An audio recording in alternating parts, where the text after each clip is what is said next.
can we say this? Right now, as Jatin has presented, so we can see we are doing highlight incorrect words, correct? Talking about highlight incorrect words, there would be around 2 to 3 that you would get.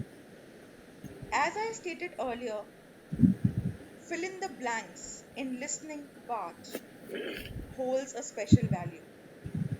They really outweigh the other sections, correct? And likewise, you have the other one, which is right from dictation that we did yesterday. I'm quite sure that as you promised me that you will be doing 20, 30, 40, you try to keep up that promise, correct? But additionally, I really want you guys to go through podcast as well as reading parts, maybe reading some articles, so that you can enhance or level up your vocabulary.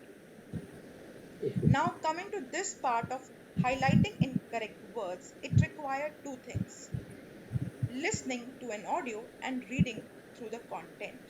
So, it is contributing to what all sections? Listening as well as reading.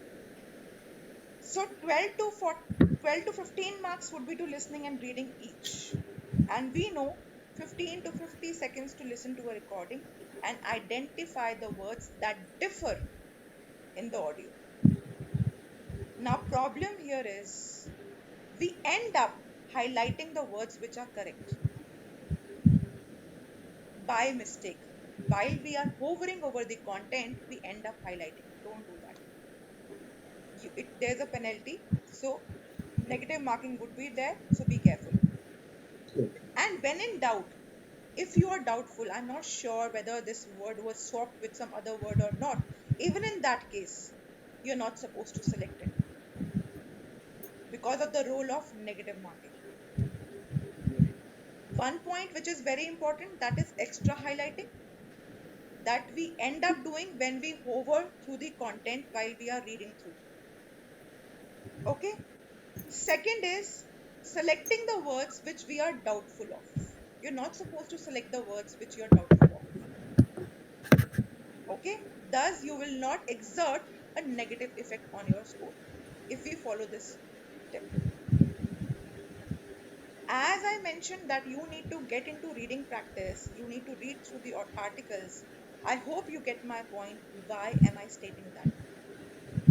You will be quite quick. You have to be quite quick rather while reading through the content. And you should pace up according to the listening. That audio you are listening to, you really need to pace up according to that. And fortunately or unfortunately, native speakers speak at a very good pace. I won't say fast pace. Fast pace, yeah, according to us. But they have a very natural rate of speech because that is their language. So we need to really juggle at this point and come to their level. Unfortunately, we are not, as far as the current scenario is concerned. Okay? Now, about the dictation part, which I mentioned yesterday, as Sagar wasn't there, one correct word will contribute to 1 mark to listening and 1 mark to writing. And it would be 20 marks per question. How many questions did I mention yesterday for dictation part? Come on, guys, be quick.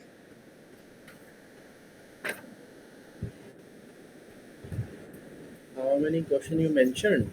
Yeah, how many questions are generally asked in right from dictation? 80 to We had 90 calculated the marks. scores, right? Yeah, around 3 to 4.